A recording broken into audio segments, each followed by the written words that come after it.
This episode of Pharma Face Off is brought to you by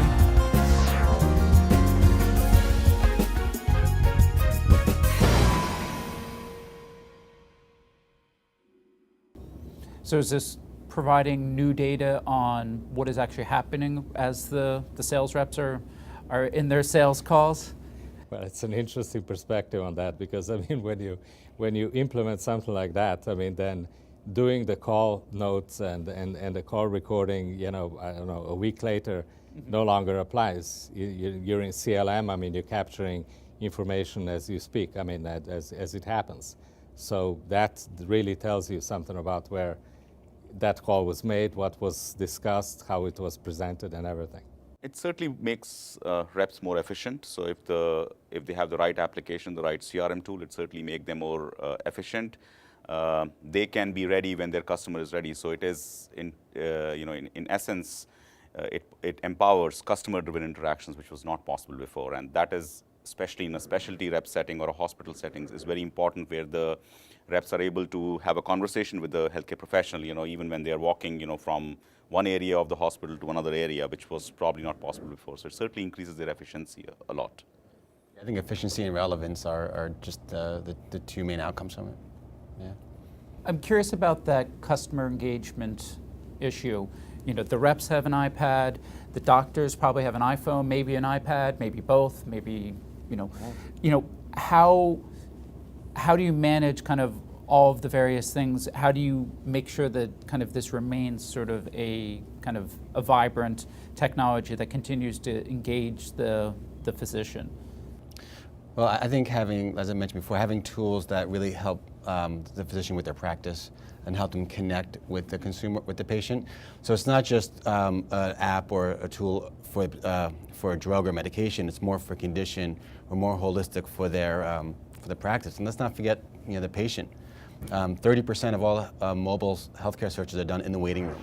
So the patients in the waiting room, they're on their phone, they're looking for information, they're in the exam room waiting for the doctor. So it just enables them to connect on a common platform. Yeah, I completely agree with you. I think this is where the industry is missing the boat, like big time, because the adoption of technology in the physician's office is increasing, right? EMR is happening whether the government mandates it or not. I mean, so when the physician and the patient really are interacting, it would be an awful lot better if the patient could come back with diary type information that describes the condition a lot better than words can. You can see facts, you can see details, you can reach better therapeutic decisions, and you can increase the wellness component, right, of managing a patient. So if you want to reduce the healthcare costs, I mean, this is an obvious choice, but nobody's stepping up to the plate and really driving that initiative forward, except maybe some insurers and plans are now, beginning to act on those sort of things. Historically, technology used to be a barrier between the healthcare professionals and the pharma reps because they were either using paper or different technology. But with the adoption of the iPhones and iPads by the healthcare professionals, that barrier is gone.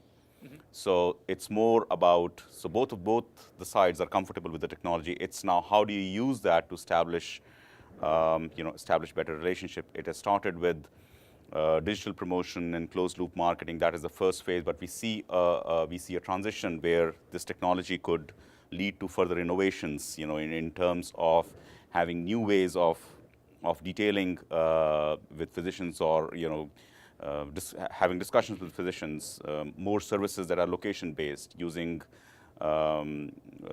augmented technology, augmented reality that is coming up as part of this new this new device. The opportunities are huge. We are just seeing the beginning of it right now. Well, I started this conversation with kind of pointing out some of the challenges, declining access. I can't imagine how the iPad will actually save the pipeline, but maybe that's somewhere down the road. It sounds to me that the three of you agree that this will actually change the shift for access, that it could actually increase access after years of its decline. Is that really what the three of you seem to be saying?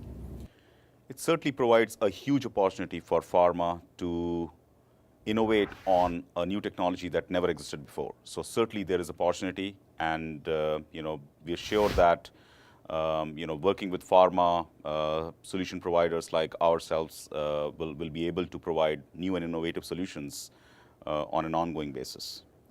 Yeah, and I agree. And I think it allows the pharma companies to really serve up relevant content in a platform that the physicians are open to and are used to engaging with.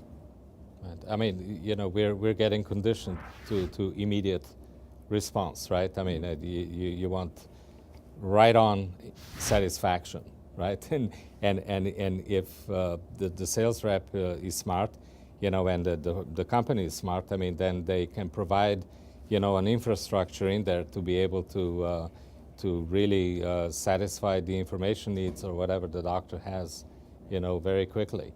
No, okay, send a fax here, and then, I don't know, a couple of weeks later, something will happen.